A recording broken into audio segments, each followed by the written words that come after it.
Only 20 years ago, German football was in a state of disrepair. The grounds were still full of fans as you'd expect with German football, but the football on offer was terrible.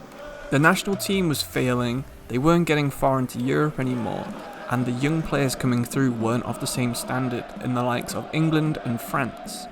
Of course, since then, German football's been on the rise. It's currently probably the second or third best league in the world, has one of the best teams in the world, and arguably the best striker in the world. Great young players are coming through in the bucket load. Fan engagement is through the roof, and transfer fees are almost matching that of England. Welcome to my Bundesliga FIFA guide. We'll be taking a quick look at the teams, seeing what they do different to other nations, finding out some of the rules of the league, the best players, the best teams. Oh, and also, we'll be looking at why you should enjoy a nice realistic career mode in Germany.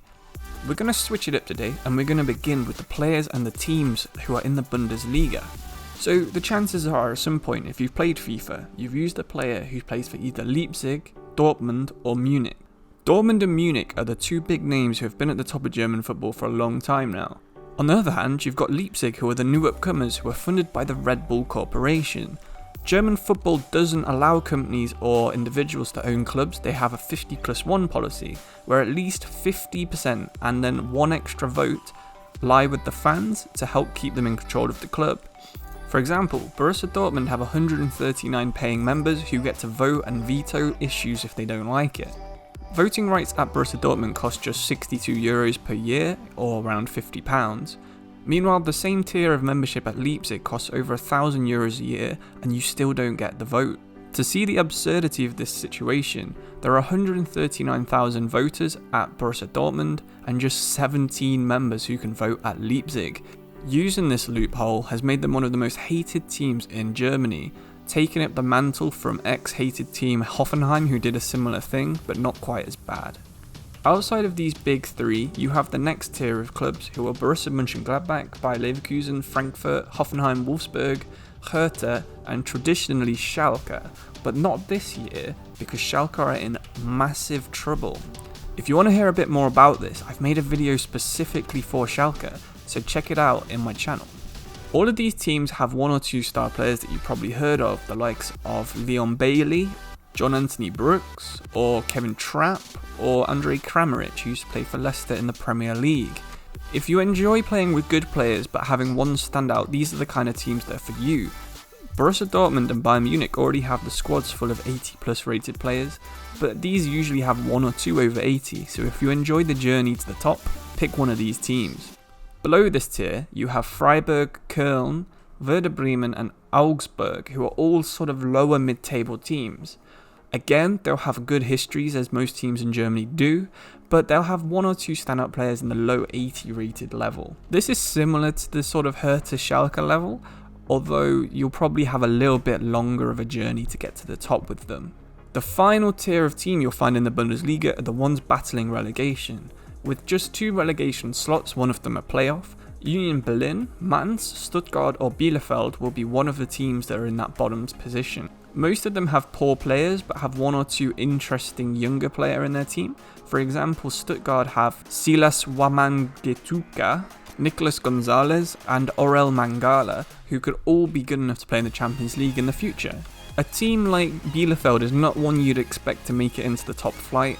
They still have players rated 66, 68 and 70 in their first 11 despite playing in the top flight of German football. Despite this, Arminia Bielefeld are currently in 16th out of 18 with Mainz and Schalke both with better squads below them. If you want an underdog story, I'd say Bielefeld is definitely the team for you. So now you know a bit more about the teams in the league, what kind of squad rules are we expecting to have to follow? So the rules of German football state that a matchday squad must have no more than 5 non-EU representatives and 12 German players in the squad at all times. You're allowed to register 25 players, so realistically if you wanted, you could have 10 non-EU players in your squad, only play 5 of them at a time, and then also have the rest of the squad be German with 1 or 2 non-German EU players. These are fairly relaxed rules. I think they'll be easy enough for anyone to follow, especially if you use the youth academy, which we'll get into now.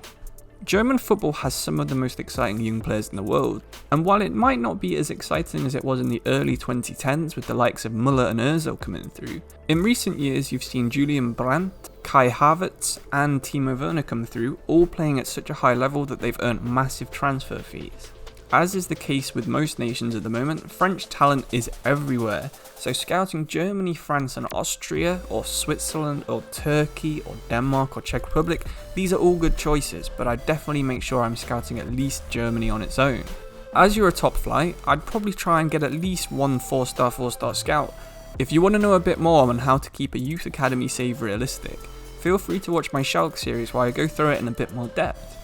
To keep it simple, I try and keep one goalkeeper, 2 defenders, 2 midfielders and 2 attacking players, so that can be wingers or strikers, in my youth academy at all times. I think this is fairly realistic because that's about all you'll get from each team anyway in real life at most. So now you'll know a bit more about the teams, the squad rules and the youth academy in FIFA 21, but let's learn a quick bit about the players. Of course, the biggest names in German football at the minute are Lewandowski, Neuer, Hummels, Müller, Sancho and Haaland. Especially the latter, Haaland has definitely got a chance of being at the same level Mbappe's when they both peak together. But the shadow that Lewandowski will leave when he retires will be so big that it'll be hard for Bayern Munich to fill his boots. They've got a number of aging players at the top of their game in the Bundesliga at the moment.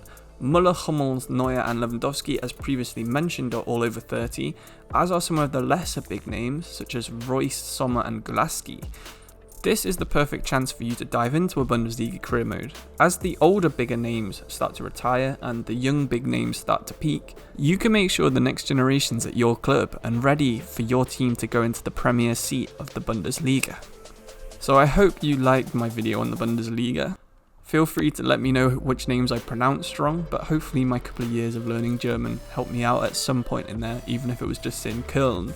If you like this video or you have more suggestions for videos I can make in the future, let me know in the comments. And if you want to keep up to date with my league guides as they come out, please subscribe and I'll make sure I upload 1 or 2 every week. I'm thinking about opening a Discord server for people who subscribe to this channel to give me ideas and help me out with videos if you're from a certain nation. So if you'd be interested in helping out me moderate that, please let me know in the comments and I'll see what we can do. Aber das ist alles für heute. Als Danke fürs Zuschauen. Tschüss.